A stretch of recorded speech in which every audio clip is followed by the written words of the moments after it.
20 weeks. I made it to 20 weeks. There was a time that I probably would have been like, no way, not gonna happen. I was so negative the first bit of this whole journey, and I'm so mad about it. Man, the internet really messed me up on that one, didn't it? Anyway, let's stay positive. So I'm halfway through, I'm 20 weeks, very exciting. So let's start with what's going on, symptoms-wise. So as you can tell, I am massively congested. I had like a little virus, Dan and I both did last week. He seems to be feeling much better, and that is just so great for him. And I feel better, but I sound like trash. And then I think that psychosomatically eventually affects my energy at the end of the day, which is a problem because I work at night. And tonight, I have my first production shoot of the new year. Starts at 8. We'll see how I feel by 10:30, 11 o'clock when I'm done. I'm gonna go get some Sudafed, like I'm gonna be okay, but it is incredibly irritating. And it finally occurred to me like, oh, this is probably part virus, probably part pregnancy congestion, because my gums are also real swollen. I feel like my legs are swollen, Dan does not, but I'm just higher blood volume. I'm just swole. Can we just talk about the fact that I have tried 2 pregnancy pillows and neither of them work? I am now back to just using 3 bed pillows in a U shape to hold myself up. And that works the best. It's fine. I returned the one. I'm going to gift the other one to a friend of mine who's just starting on this and see if it works for her, because it's really cute. But it gave me incredible back pain. So I'm like, what is the deal? I really wish pregnancy pillows could work. It is so my vibe. Being cozy and with bump lifted. But no, not happening. Not happening. I'm very sad about it. Some of the great things have been that the baby is moving like a lot, which is really cool. The whole like movement thing has been kind of gradual, right? Like many weeks ago, I felt like a little flutter, and you know, the books are like, it'll feel like a flutter, it'll feel like indigestion, but then there's no like sort of release for the indigestion, as the polite way of saying it. And so I was like, oh my gosh, that was the baby. And then the movement started to get what I would say like a little stronger. Like instead of a flutter, it was like, oh, that definitely feels like an elbow, or like a knee or a foot or a hand or whatever. Not that I can like feel fingers, but like it feels stronger. It feels less like a and it feels more like a and that has continually gotten stronger like as the weeks have gone on.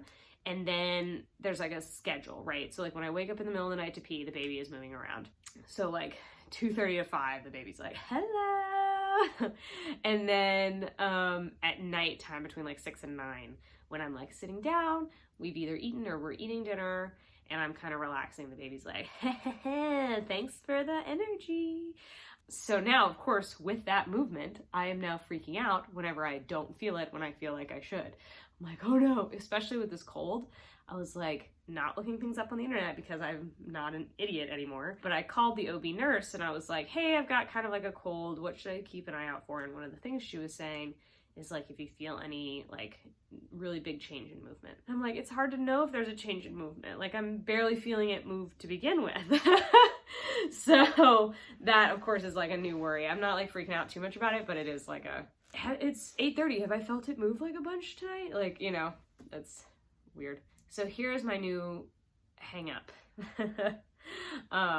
I love how I look. I feel like I look pregnant, which is really fun. I'm feeling good besides the congestion. My friends and family who know are like really excited. And, you know, being very helpful and being very thoughtful about what they say and what they do.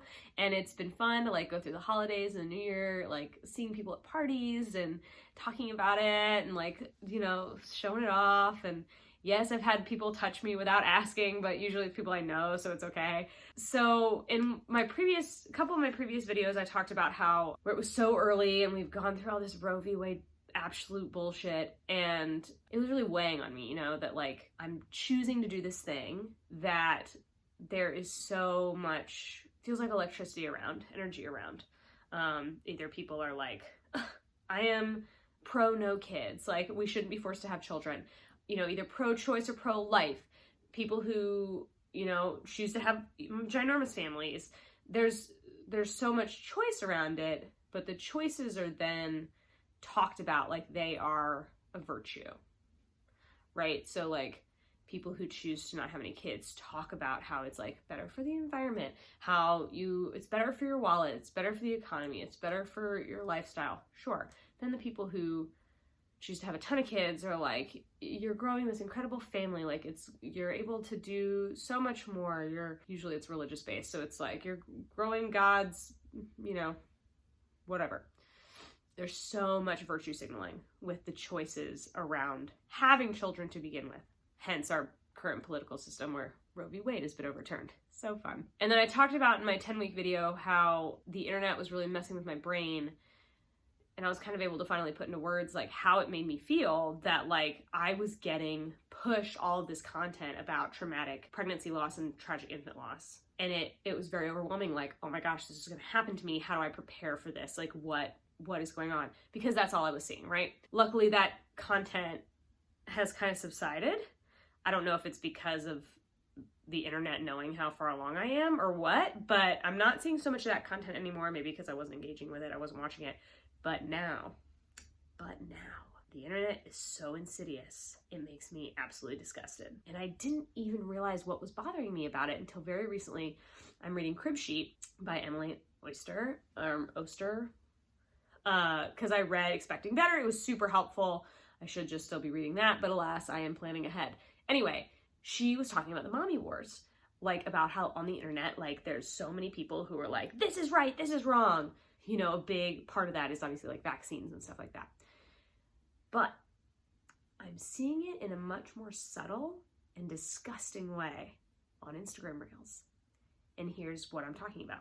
There are a lot of choices that apparently come with being pregnant and also like having kids. But on a day-to-day basis, there are like things that I have to choose to do. A lot of it has to do with like what I'm eating or how I'm prepping the nursery or how much exercise I'm getting or what I'm putting on my skin and in my hair or whatever. There are women on the internet who have decided to virtue signal on every single one of those types of choices throughout pregnancy. Now, I'm not saying that I'm seeing content where women are like, if you're not eating eggs, you're gonna be a terrible mom. No. What I'm seeing are women setting these, what they like to think as realistic goals, and these realistic, like, help plans for pregnant women, where it's like, here's this super easy recipe you can make in the freezer for, like, before your baby is born. Like it's time to make freezer meals because that's the only way you're going to eat and be able to support your family when you have your newborn in the house, when things are real tough. Aren't I relatable? Or exercise videos of things that you should be doing in order to have an easier and a more painless birth. The connotation being, if you don't make the frozen meals, you're not eating the right things. If you're not doing these pre-pregnancy exercises, you're gonna have a painful and terrible and traumatic birth for you and your baby. And I know it doesn't sound like that, but if you go and you watch some of these, you're like, what are you trying to say about my choices? Are you saying my choice to eat what I am capable of eating is inappropriate for my kid? Are you saying my energy level to do the workout or to do the stretch or to do the exercise that I'm capable of doing is not good enough and gonna cause me to have a lot of pain later? I just didn't think it was gonna start so early. I thought it would start once my kid was like wandering around doing stuff, or I had the infant in a specific type of stroller and people would judge the stroller. Like, don't even get me started on the registry nonsense. Like, if you don't have the right crib mattress, your baby's gonna die. It's like, what is a crib mattress? Like, I understand we want it to be like safe, but I also eat Taco Bell. You know what I mean? Like, I can't protect my kid for everything. I can't give them what the internet says is the best start in life because it's an unrealistic expectation. What I can do is make sure I eat. What I can do is make sure I stretch. What I can do is make sure I have the supplies that my baby needs in order to like stay alive. But this nonsense of like mom influencers on the internet being like, this is what you need to do. This is what's gonna make your life so much easier. This is what all of the top experts say you should do. Makes type A people like me feel overwhelmed and exhausted before we've even gotten started. And luckily, because I remember this from the first bit of content I was exposed to of like, your baby's gonna die, I don't engage with it and I've stopped watching it, so I'm not allowing it to bother me as much as it did when I first started to see it because I'm doing what I can. Also, my doctors and my midwives have been like, don't look at the internet. Just don't. It's all BS. Also, when I ask about like food and stuff, they're like, eat what you can. If you can get a vegetable and a fruit, that's great. But also like, eat what you can. Because eating is better than not eating the right things. And I'm like, great. I also ate an entire tub of Dean's dip with Ruffles one day. I came home and I was like, I'm gonna make myself so sick. I've eaten this whole thing. Oh my gosh, like I'm gonna feel so bad. And then I felt fine. And I talked to my sister-in-law and I was like, did I hurt the baby eating that whole thing of Dean's? That's not healthy. And she was like, Casey, there are women who do heroin their entire pregnancies and their babies are okay. They're addicted to heroin, but their babies are okay. I think you're fine.